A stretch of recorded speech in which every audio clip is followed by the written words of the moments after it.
ನಮಸ್ಕಾರ, ಆರ್ಗ್ಯಾನಿಕ್ ಕಿಚನ್ಗೆ ಸ್ವಾಗತ. ಇವತ್ತು ನಾನು ಮಾಡ್ತಾ ಇರುವಂಥ ರೆಸಿಪಿ ಒಣ ಕೊಬ್ಬರಿಯ ಹೋಳಿಗೆ ಮಾಡ್ತಾಯಿದ್ದೀನಿ. ನೀವು ಹಸಿ ಕಾಯಿನ ಸಹ ಬಳಸಿ ಮಾಡಬಹುದು. ಆದರೆ ಹಸಿ ಕಾಯಿ ಬಳಸೋದ್ರಿಂದ ಹೂರಣ ಬೇಗ ಹಾಳಾಗುತ್ತೆ. ಹಾಗಾಗಿ ನಾನು ಒಣ ಕೊಬ್ಬರಿನ ಬಳಸಿ ಹೇಗೆ ಹೋಳಿಗೆ ಮಾಡ್ಕೊಳ್ಳೋದು ಅಂಥೇಳಿ ಹೇಳ್ಕೊಡ್ತೀನಿ. ವಿಡಿಯೋ ಪೂರ್ತಿಯಾಗಿ ನೋಡಿ, ಹೇಗೆ ಪೇಪರ್ನ ರೀತಿ ಹೋಳಿಗೆ ಮಾಡ್ಕೊಳ್ಳೋದು ಅಂಥೇಳಿ ಹೇಳ್ಕೊಡ್ತೀನಿ. ಸ್ಕಿಪ್ ಮಾಡದೆ ವಿಡಿಯೋನ ಪೂರ್ತಿಯಾಗಿ ನೋಡಿ. ನಾನಿಲ್ಲಿ ಮೊದಲಿಗೆ ಕಣ್ಕನ ರೆಡಿ ಮಾಡ್ಕೊಳ್ತಾ ಇದ್ದೀನಿ. ಅದಕ್ಕೆ 2 ಬೌಲ್ ಆಗುವಷ್ಟು ಮೈದಾ ಹಿಟ್ಟು ಹಾಕ್ಕೊಳ್ತಾ ಇದ್ದೀನಿ. ಹಾಗೆ ಒಂದು ಅರ್ಧ ಬೌಲ್ ಆಗುವಷ್ಟು ಚಿರೋಟಿ ರವೆನ ಹಾಕ್ಕೊಳ್ತಾ ಇದ್ದೀನಿ. ನೀವು ಬೇಕಾದರೆ ಅರ್ಧನೂ ಸಹ ಹಾಕ್ಕೊಳ್ಬೋದು. ಅರ್ಧ ಮೈದಾ, ಅರ್ಧ ಚಿರೋಟಿ ರವೆನೂ ಸಹ ಬಳಸಿ ಮಾಡಬಹುದು. ಸ್ವಲ್ಪ ಚಿಟಿಕೆ ಉಪ್ಪು ಹಾಗೆ ನೀರನ್ನು ಹಾಕಿ ಗಂಟಿಲ್ದೇ ಇರೋ ಥರ ಮಿಕ್ಸ್ ಮಾಡಿಕೊಂಡು, ಚಪಾತಿ ಹದಕ್ಕೂ ಅಲ್ಲ, ಪೂರಿ ಹದಕ್ಕೂ ಅಲ್ಲ, ಇನ್ನೂ ತೆಳ್ಳಗೆ ಬೇಕು ನಮಗೆ.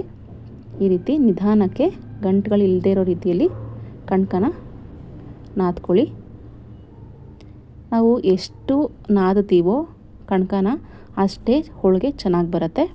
ಒಂದು 5 ನಿಮಿಷಗಳ ಕಾಲ ಚೆನ್ನಾಗಿ ನಾದ್ಕೊಳ್ಳಿ.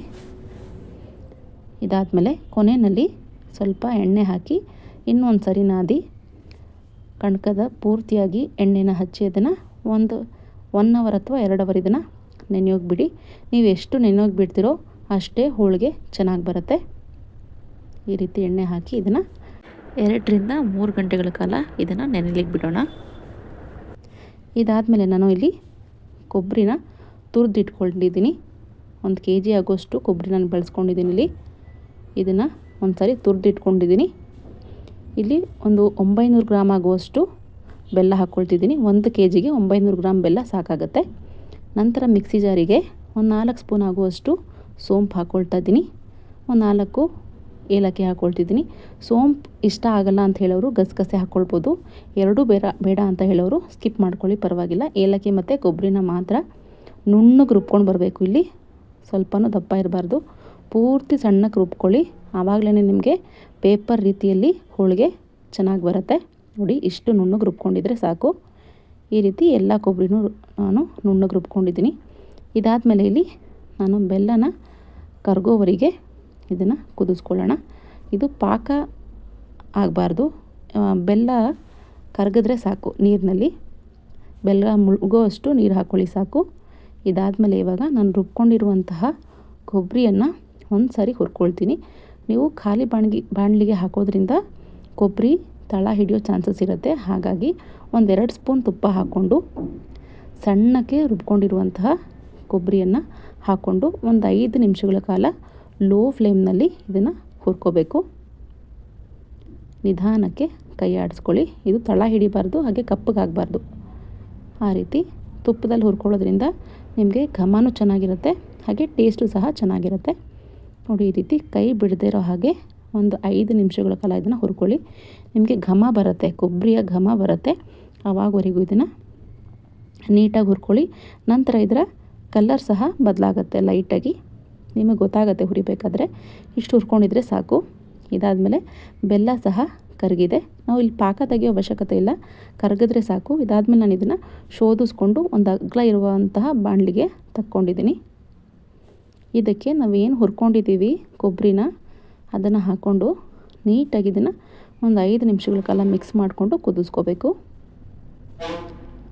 ನಿಧಾನಕ್ಕೆ ಮಿಕ್ಸ್ ಮಾಡ್ಕೊಳ್ಳಿ. ಇದನ್ನು ನೀವು ಆರಾಮಾಗಿ 1 ತಿಂಗಳ ಕಾಲ ಸ್ಟೋರ್ ಮಾಡಿಟ್ಕೊಂಡು ಯೂಸ್ ಮಾಡ್ಕೊಳ್ಬೋದು. ಏನೂ ಕೆಡೋದಿಲ್ಲ. ಒಣ ಕೊಬ್ಬರಿ ಆಗಿರೋದ್ರಿಂದ ಕೆಡೋಕ್ಕೆ ಚಾನ್ಸೇ ಇಲ್ಲ. ನಾವು ಅದು ಅಲ್ಲದೆ ಮೊದಲೇ ತುಪ್ಪ ಹಾಕ್ಕೊಂಡು ಕೊಬ್ಬರಿನ ಒಂದು ಸಾರಿ ಹುರ್ಕೊಂಡಿದ್ದೀವಿ, ಹಾಗಾಗಿ ಕೆಡೋದಿಲ್ಲ. ಒಂದು 5 ನಿಮಿಷಗಳ ಕಾಲ ಹೀಗೇ ಕೈ ಆಡಿಸ್ಕೊಂಡು ಮಿಕ್ಸ್ ಮಾಡ್ಕೊಳ್ತಾ ಇರಿ. ನಿಮ್ಗೆ ಅವಾಗ ನೀಟಾಗಿ ಈ ರೀತಿ ಸ್ವಲ್ಪ ಗಟ್ಟಿಯಾಗಿ ಫಾರ್ಮ್ ಆಗುತ್ತೆ. ಇದಾದಮೇಲೆ ಇದನ್ನು ತಣ್ಣಗಾಗೋಕೆ ಬಿಟ್ಟರೆ ಇನ್ನೂ ಸ್ವಲ್ಪ ಗಟ್ಟಿಯಾಗುತ್ತೆ. ತುಂಬ ಗಟ್ಟಿಯಾಗೂ ಆಗಬಾರ್ದು, ತುಂಬ ತೆಳ್ಳಕ್ಕೂ ಇರಬಾರ್ದು. ನೀವು ಇಲ್ಲಿ ಪಾಕ ತೆಗೆದ್ರೆ ಗಟ್ಟಿಯಾಗುತ್ತೆ, ಪಾಕ ತೆಗಿಬೇಡಿ. ಇದಾದಮೇಲೆ ನಮಗಿಲ್ಲಿ ಕಣ್ಕ ಒಂದು 3 ಅವರ್ ಆದಮೇಲೆ ಈ ರೀತಿ ಎಷ್ಟು ಚೆನ್ನಾಗಿ ರಬ್ಬರ್ನ ರೀತಿಯಲ್ಲಿ ರೆಡಿಯಾಗಿದೆ ನೋಡಿ. ಇಷ್ಟು ರೆಡಿಯಾಗಿದ್ದರೆ ಸಾಕು. ಇದನ್ನು ನಿಮಗೆ ಎಷ್ಟು ಅಳತೆಯಲ್ಲಿ ಬೇಕೋ ಅಷ್ಟನ್ನು ತಗೊಂಡು ಹೋಳಿಗೆನ ತಟ್ಕೊಳ್ಳೋಣ. ಇವಾಗ ನಾನಿಲ್ಲಿ ಹೋಳಿಗೆ ಪೇಪರ್ನ ತೊಗೊಂಡಿದ್ದೀನಿ. ನಿಮಗೆ ಎಲ್ಲ ಅಂಗಡಿಗಳಲ್ಲೂ ಸಿಗುತ್ತೆ ಹೋಳಿಗೆ ಪೇಪರು. ಅದನ್ನು ತೊಗೊಂಡು ಸ್ವಲ್ಪ ಎಣ್ಣೆ ಹಾಕ್ಕೊಂಡು ಸ್ವಲ್ಪ ಇದನ್ನು ಅಗಲ ಮಾಡಿಕೊಂಡು ನಿಮಗೆ ಎಷ್ಟು ಸೈಜ್ನಲ್ಲಿ ಬೇಕೋ ಹೂರಣ ಅದನ್ನು ಹಾಕ್ಕೊಂಡು ಈ ರೀತಿ ನೀಟಾಗಿ ಕ್ಲೋಸ್ ಮಾಡಿಕೊಂಡು ಹೂರಣನ ತಟ್ಕೊಳ್ಳೋಣ. ನೋಡಿ ಈ ರೀತಿ ಸ್ವಲ್ಪ ಎಣ್ಣೆ ಕೈ ಮಾಡಿಕೊಂಡು ತಟ್ಕೊಳ್ಳಿ. ಈ ರೀತಿ ತಟ್ಕೊಂಡು ನಿಮಗೆ ಇಲ್ಲಿ ಪೇಪರ್ನಲ್ಲಿ ಎಷ್ಟಾಗುತ್ತೋ ಅಷ್ಟನ್ನು ನೀಟಾಗಿ ಅಗಲವಾಗಿ ತಟ್ಕೊಳ್ಳಿ. ಇದಾದಮೇಲೆ ಹೇಗೆ ಪೇಪರ್ನ ರೀತಿ ತಟ್ಕೊಳ್ಳೋದು ಅಂಥೇಳಿ ಹೇಳ್ತೀನಿ. ಇಷ್ಟಾದಮೇಲೆ ನಮಗಿಲ್ಲಿ ತವಾ ಬಿಸಿ ಮಾಡ್ಕೊಳ್ಳೋಕೆ ಇಟ್ಕೊಳ್ಳೋಣ.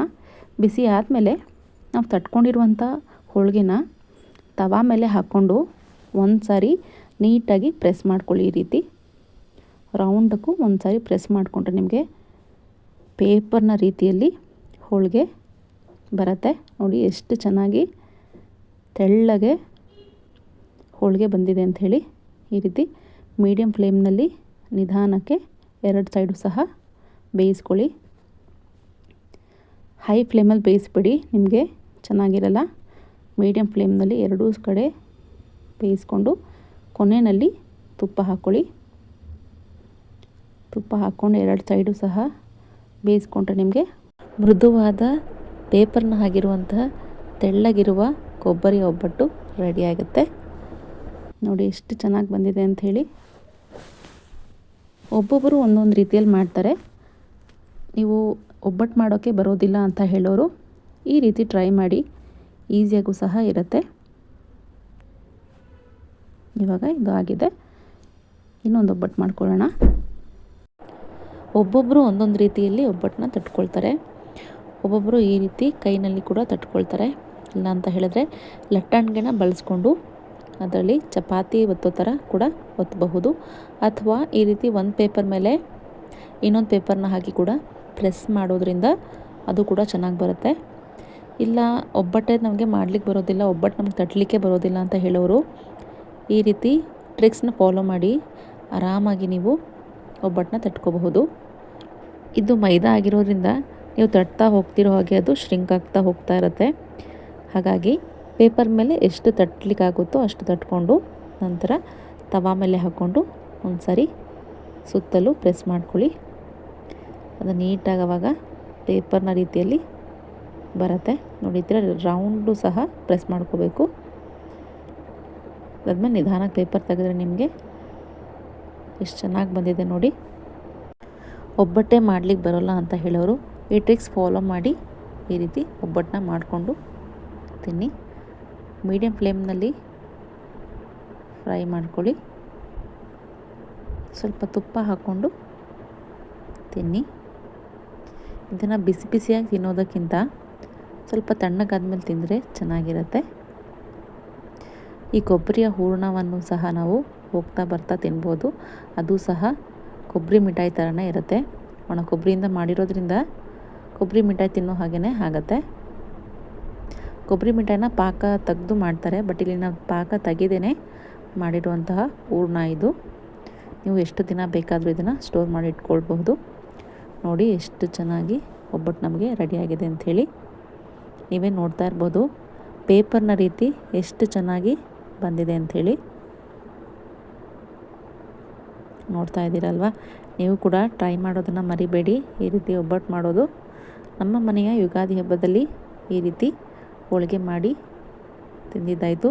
ನೀವು ಕೂಡ ಈ ರೀತಿ ಒಂದ್ಸರಿ ಮನೆಯಲ್ಲಿ ಟ್ರೈ ಮಾಡಿ ಹೇಗಾಯಿತು ಅಂಥೇಳಿ ಕಾಮೆಂಟ್ ಮಾಡಿ. ನನ್ನ ಈ ಚಾನಲನ್ನು ಸಬ್ಸ್ಕ್ರೈಬ್ ಮಾಡ್ಕೊಳ್ಳಿ. ಲೈಕ್ ಹಾಗೂ ಶೇರ್ ಮಾಡೋದನ್ನು ಮರಿಬೇಡಿ. Thank you.